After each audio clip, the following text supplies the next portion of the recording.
Do you believe that you deserve that stage, deserve to be on that podcast, deserve to write that book? Do you believe that? Like, is that something that's in you? Does that burn? And that has everything to do with personal branding, everything. Right today, I want to talk about dreams. I want to talk about, being yourself and personal brand. Dreams. So last night I had a dream, and this dream was so vivid, but I had a dream within a dream within a dream within a dream. Like that movie, I don't remember what it's called. Oh, Inception. Just like Inception. It was crazy. But back in the days when I started out playing basketball, there was this one coach. I'm not going to mention his name. But, anyways, this coach hated me for no reason. I have no idea. A little backstory. I started playing basketball. You can see my ball right here. I started playing basketball when I was 12, so a bit late for basketball players. Normally, you start very young, but I was athletic. I could run very fast. I got that from being Jamaican. I could run very fast, but I really couldn't, do the basketball thing. So I learned street basketball, learning to dribble and one mixtape, all of that stuff. So someone spotted me on the court and say, "Hey, you should join like a real club. You should go get into a real basketball club and yeah, see, go from there." So I signed up for the club in my city, which was a pretty good basketball club. Practice with the guys. I couldn't even make a layup. I like really, really sucked. But somehow I fell in love with the game. And I told the guys from then on, like, that's the way I am. Like, I just want to do things perfect. I want to do things good. So from then on, I told the guys, listen, I will be playing in the best basketball thing in the world. And, I didn't even know what that was. So they told me the NBA. And I said, how do you get to the NBA? And then people started telling me you need to get into college, in America. You need to play basketball in America. So that was a big thing. At this point, my dad lives, in the States, North America, Canada. I have families in the States. So going to America wasn't the problem. It was me getting there through basketball. So I said, you know what? I'm going to do that. That's my goal. So at this point, I'm around 12, 13-ish. I'm younger than 14 anyways. So daily playing basketball day and night, getting into this team, learning the drill, actually can do a layup by now. Just every single day, working hard, hard. Like I'm talking about eating, sleeping, breathing basketball. Like back in those days, I would be on the court from morning and going to midnight when I didn't have school. When I had school, it was not before school, that's a bit crazy, but after school, we would hit up the courts. And then after the courts, we'd go home, eat something. And I say we because me and my buddy, we would be on bikes and just that nostalgia. I think that's the word, nostalgic. Back in the days when you didn't have like cell phones, I think my first phone was when I was 15. I had like a Nokia or one of them nonsense phones. But definitely no iPhone or no smartphone. So we actually enjoyed playing outside. I know if you're younger watching this, if you're a Gen Z, you don't know what that is, but we actually played it outside. We actually had lots of fun outside. So, you know, hitting up the court, from the court, going to the official basketball team practices and the skills we practice on the court, we would try to do them in the gym. So I did everything within those 2 years. So from 12 to 14, 15-ish, I became pretty decent at basketball. Like I wasn't the best in my team, but I was the one with the most potential. So that coach told me I should go play for the first team. And the first team had this one coach, which I started this whole story with, who hated my guts. The second, I was in the second team. It wasn't a juniors, they called it a cadet. So I was in a cadet second team. And what I would do, something to mention, I would not only practice with the cadet, I would practice with the seniors, but the lowest seniors. So I couldn't, of course, not be with the seniors, the professional team. So I went with the seniors. They had like senior 1, 2, 3, 4, 5, and the lower you get in number or the higher you get in number, the more they suck basically. So I would be in the senior 5 and senior 6. So I had like 3 practices a day, not a day, like with 3 different teams, but sometimes I had two practices a day. So these senior guys, they were like, these are guys you should see. They maybe played professional basketball before and then just are doing it as a hobby. They're old, but still very technical. So I would learn the technical bit from them. Then I would go to my cadet 2 and just work hard on energy and practice some of the things that I learned. I'll be on the court learning, all the dribbling things I'll try to do in the gym. So I was just learning a lot within those years, and it just showed the grit that I had, and I wish I had that. I wish I have that today, but I don't. Back when you're a kid, you just have that Mamba mentality. So yeah, so eventually I got pretty good, pretty decent. That my coach from Cadet 2 said, "Hey, we want to get you into Cadet 1." So that is the first team. And usually guys in those teams, they are the ones that are prospected to go to play professional basketball. So anyways, but this coach from the first team hated my guts like I had never met this guy. So I was just doing my best in Cadet 2, and people would be talking about how good I actually am.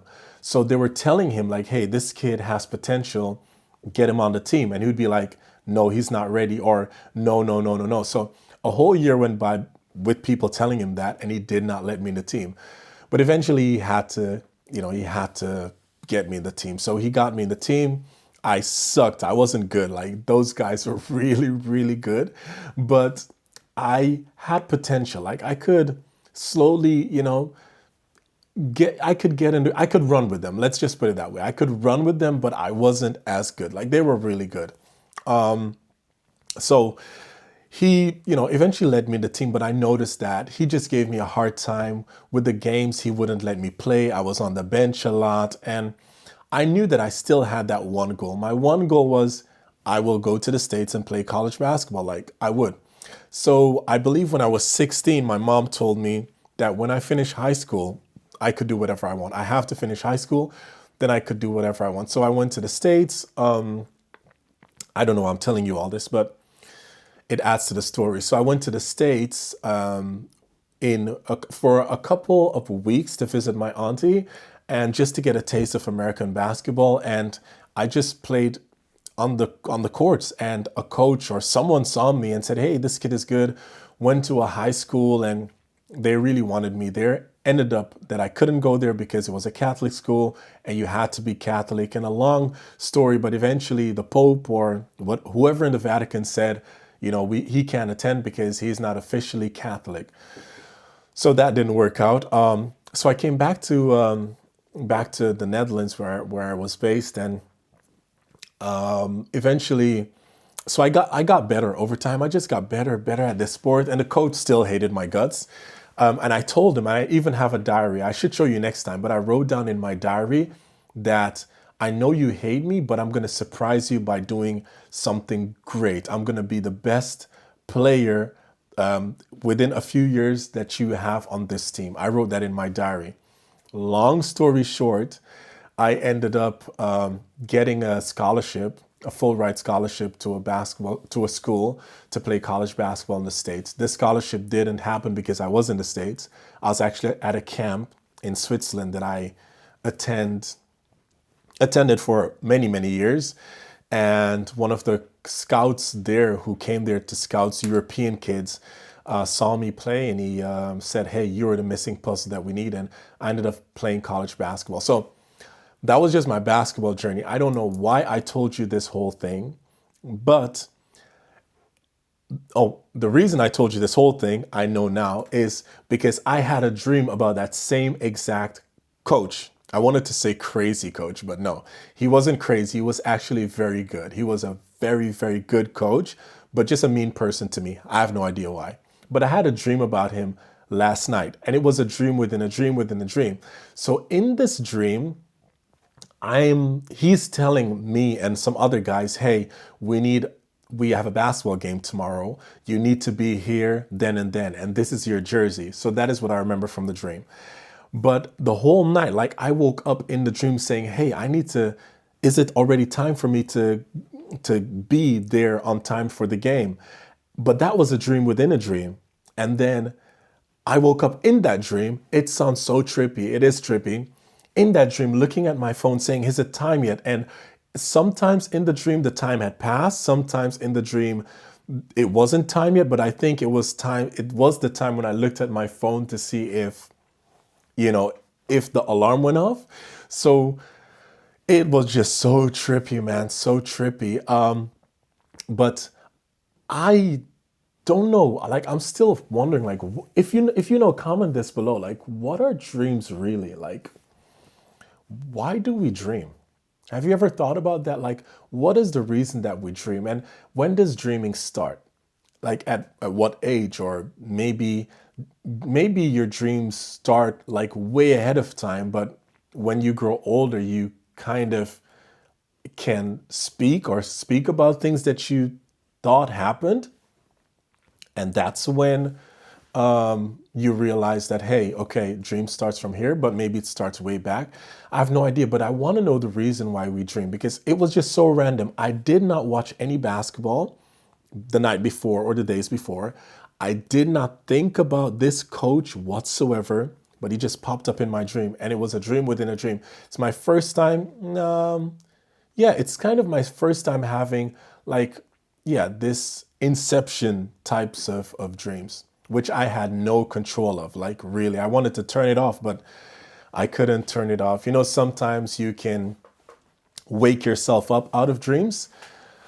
I couldn't wake myself up out of this one. Yeah, so that was my dream. Yeah, what else did I write down? And yesterday I posted, so dreams aside, yesterday I posted something, or someone posted something on LinkedIn and I reacted to it. And I reacted to it very honestly. My reactions are always funny or really honest. One of the two, you get two flavors, or very, very honest, or just something funny, hilarious.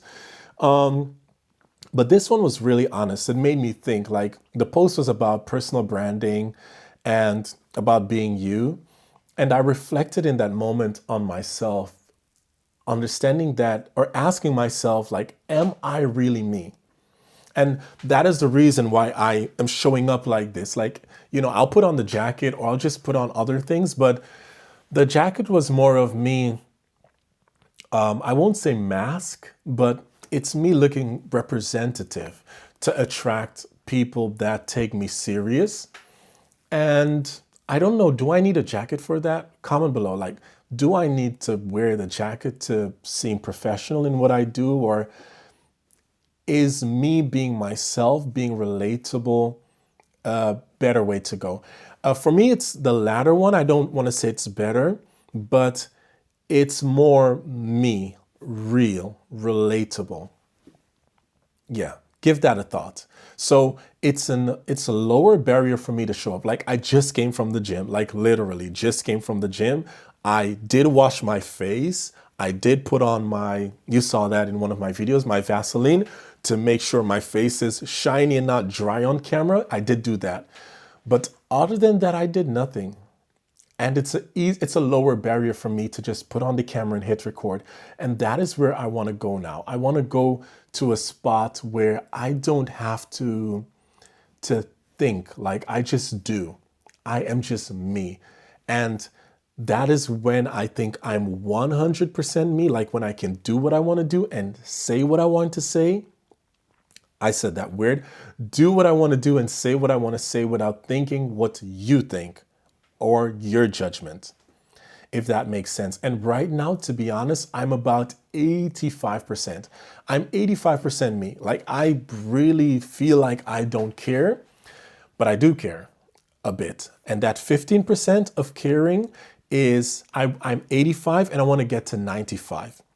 95%, I just want to be me, say whatever and do whatever and act whatever. And, And that 5%, because 95, you're missing 5%, that 5% is protecting those who I love. Like I choose to be on camera, I choose to speak, I choose to become, I want to become a thought leader. I've been saying that. I want to become a public speaker. I want to become someone, I don't want to say famous, but I want to become someone known for his thing. That's what I want to become. And my thing is within brand strategy positioning. That is my thing. That's what I want. And I choose to do so on camera. I choose to do so putting myself out there. Those that I love, my family, people that I know, my friends, that is the 5% that I don't talk about, that I protect because they don't choose to do that. So that is that 5%. So you'll have the 95% real me, not fake, but the 5% that I want to hold back is that protection. And I'm at 85% now. It's because there are things that I do that you don't see. Like I love to make clothes. Like I graduated from fashion school. I'm a fashion designer, one of my degrees. And you don't see that. So I do want to incorporate that somehow, maybe talking head videos and making a design, making clothes. Like, let me know if you find that cool. But right now, the 85% is me restricting myself. So that 10% is I'm not doing that because I'm thinking that I need to follow a certain blueprint or talk about only this, talk about only personal branding, talk about only positioning so that I'm branded and brand deals can find me and yada, yada, yada. But that's just too limited because that means that I would have to sit down and plan my content and to me that is, a lot of people they earn big money on that, but to me that seems fake. Like I'd rather just put on some Vaseline on my face, hit record and talk about whatever is going on in this head. That's what I'd rather do. So let me know what you prefer. Like, do you prefer a planned content strategy or do you prefer a strategy that, yeah, no strategy, no strategy. I do have a strategy somewhat. When I talk, I stick to one topic. So this topic, believe it or not, is about personal branding because it's about how do I put myself out there? How do I be myself? Personal branding is how you are perceived in the minds of others. Building a personal brand, that's positioning.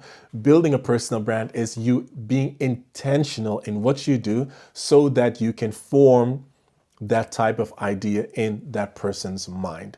So maybe I'm not the best dressed person on camera, which I don't care if that's in your mind, but I do want you to feel that I'm a person who is on a journey of being his authentic real self and occasionally teach you about positioning and personal branding. And in this whole video, starting from basketball, starting to going to the dream, and my ending is that it's always good to be you.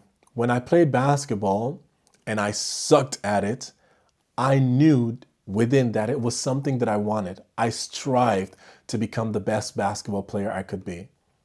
And I worked hard, like I worked my butt off to be very, very good. Eventually, the year that I came back on the summer vacation from college, I was better than all the guys who played in the first team. Like really, and not even close, like just destroying them in hooping. I was very, very good because I worked very hard at something that I wanted to do. And I stayed to myself. Like it didn't matter that the coach never put me in the game, that he hated my guts, right? That sometimes he would look at me in games, he would look at me and have me feel that he's going to put me in. And when he saw my eyes, he just turned away and not even put me in the game. Like I experienced that. And a lot of people would quit because they would think, I'm not good enough, I'm not worthy, all these things. But I did not care a bit because I knew that I would become what I set my mind out to become. And that is, to me, everything when you talk about positioning. Do you believe that you deserve that stage, deserve to be on that podcast, deserve to write that book? Do you believe that? Like, is that something that's in you? Does that burn? And that has everything to do with personal branding, everything. Right now, I would say I deserve to be on stages. I have a tremendous story to tell. Like that coach, that story in itself is a great story for people to know. But I have so many stories like this to tell, so many. And within those stories to teach personal branding, to teach positioning. I have tons of those. But, there's a time and a place for everything. And right now I'm building. But in this journey, in this, whether it's YouTube, LinkedIn, in my journey on video, let me not even put a platform on it. My journey on camera is just being my authentic, real self. My journey on writing is all about being myself 95%. I want to be 95% myself on all of these. So that is personal branding. Just be yourself and work your butt off to become whoever you want to be. Okay? So that is it for me for today. Thank you so much for being here. If you made it until the end, please hit subscribe. Please hit that like button, that hype button. Like, I know my channel isn't big. I know I'm just starting out and I'm not chasing subscribers. I'm really not. Like, you're my therapist. Like, this talk has made me lighter, has made me energized, ready for the day. Right now it's about, I don't even know what time it is, but it can't be later than 8 o'clock. So it's 8. I'm going to start working after shower, breakfast. I'm going to start working. So, if you want to talk to me, drop something in the comments or come over to LinkedIn, hit follow, connect, and we can talk there if you need help on personal branding, positioning. That's the business side. But if you're just in for a yap, just, tune in. All right, I've been chatting too much. I need to get up on out of here. I'll talk to you tomorrow, and peace.